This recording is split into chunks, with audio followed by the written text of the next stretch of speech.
Hello there, welcome to Gents Models. My name is Bob Waldron and welcome to this tutorial where we're going to look at how we're going to prepare our models and all our pieces ready for the spray stage. Now I know this is going to be a little bit of extra work, but trust me, it really does help that spray stage. Now the first thing is we are entering into the spray stage, so cleanliness is one of the keys. So we're going to get our gloves on because we don't want to have any kind of fingerprints or oil or grease coming off our fingers or moving any kind of debris around on the model. Now we've got a couple of brushes here, different kind of brushes. Simple toothbrush, right, and these are brushes that we use to clean our airbrush with, right. This kind of stuff, it's sort of like we've done potentially all sorts of sanding, re-riveting, re-scribing on the actual model itself. So with the brush we can sort of try and get into those recesses, recess panel lines, all those recess rivets, and try and clear out any of that sort of debris, sanding dust, because if you spray on top of it, that sanding dust can actually turn into like a filler and it can fill in, especially your rivets. I do find if you make your own rivets, right, a bit of sanding dust in them and that can just be you know, almost non-existent because it's turned into a filler. So we can go around that with generally all over with the toothbrush. Now when it comes to those areas where you know you've really done some sanding, you know you've got quite a bit of sanding dust there, especially again the rivets. So for here on the top, I know I've give this a sanding to make this a nice seam line. So I do come in with a more sort of I don't know, finer bristles on these airbrush cleaning brushes, right, and we can sort of really try and get into those areas, those targeted areas where you know there's going to be some sanding dust, right. And there's not many places, as I say, just like where all your join lines are.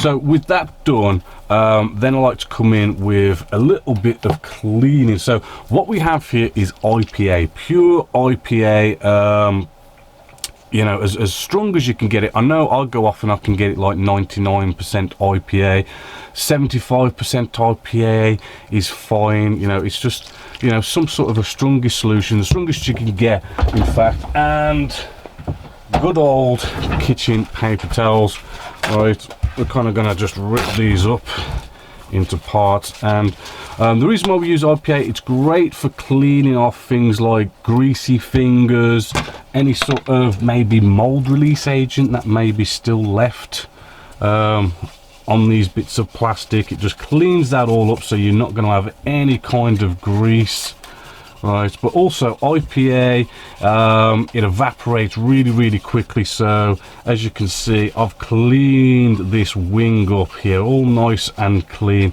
It looks wet, but if we give it a blow,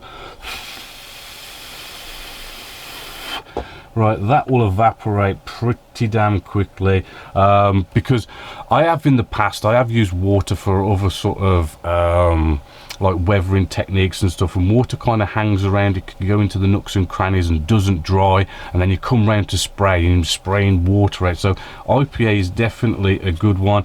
Also, as you can see, you know, we've got a bit of leftover sort of paint going on here, but IPA should be able to nicely clean up any sort of, maybe you've done a bit of painting in the cockpit area, you know, it'll clean that up. As you can see, it cleans all that dirt and stuff off, and we can blow it away and it should be dry. It'll also get rid of like bits of hairs and that kind of stuff and that kind of debris. I do, you know, kind of come back with the brush again, right, just to kind of make sure, you know, especially in those areas where you know you're going to fill in with sanding dust and it ends up being filler, and maybe another quick wipe over as well, kind of like, you know, a double go. I mean, you don't have to if you don't want to. I mean, one go over with the IPA and the brush is probably fine, but I do like to maybe give it a second go. So that basically gets your model all nice and clean. Then we have all our little pieces. There's lots of cool little techniques we can use here, and it's all about being hands-free with your little pieces. So these kind of things, you can get them off Temu, eBay, wherever, nice and cheap. I think this one's a Despear one, so you know, pretty decent. Nice little crocodile clips, right, which as you can see, I've already prepared some here where we can put our pieces on there, and that's all nice and hands-free. But what you'll also notice is with this bit of landing gear is I've left the tab on just there, so really there's that only tiny little point that we've got to cut off and maybe touch up with a bit of paint later, but everything else is all nice and hands-free, and we can spray it away. Remember, you clean all this stuff pretty much just the same, bit of a toothbrush, you know, IPA and a cloth, and we clean that up as well, kind of like the same way. So you got those crocodile clips, and actually I was just using this as a pointer, but these are some locking tweezers. These are also good. You could use it in the same sort of fashion, but I've kind of switched to these now just because they're a bit more lighter and easier, and you can get loads of them really cheap, and then you also get these little boards that you can stick them into, and it's all nice and easy. There's a lot of other bits like our wheels here, like here. This is just a simple case of coming across, and we can get a drill, make a little hole somewhere, or with the wheels you kind of have a hole normally 9 times out of 10 where you actually glue the wheels to the landing gear, and you then kind of get your cocktail stick, good little bit of kit, right? We can then put that in there. You might have to say get out a blade and maybe sort of, you know, because that's pointy, that's not going to go into that hole, it's not going to hold it. So yeah, we might have to come along and just sort of chop it down until you get that right size where it fits in that hole, just there, like so. There are other ones. Where's another example here? Like we've got our nose cone just here, even a bit of blue tack in an area you know you're not going to spray, cocktail stick, again, all nice and hands free. Another wheel just here. I know we've got like a hole here for the landing gear, but that hole is way too big. So actually where the tire meets the tarmac, I'm just made a little hole there again, drilled a little hole, cocktail stick, hands free yet again.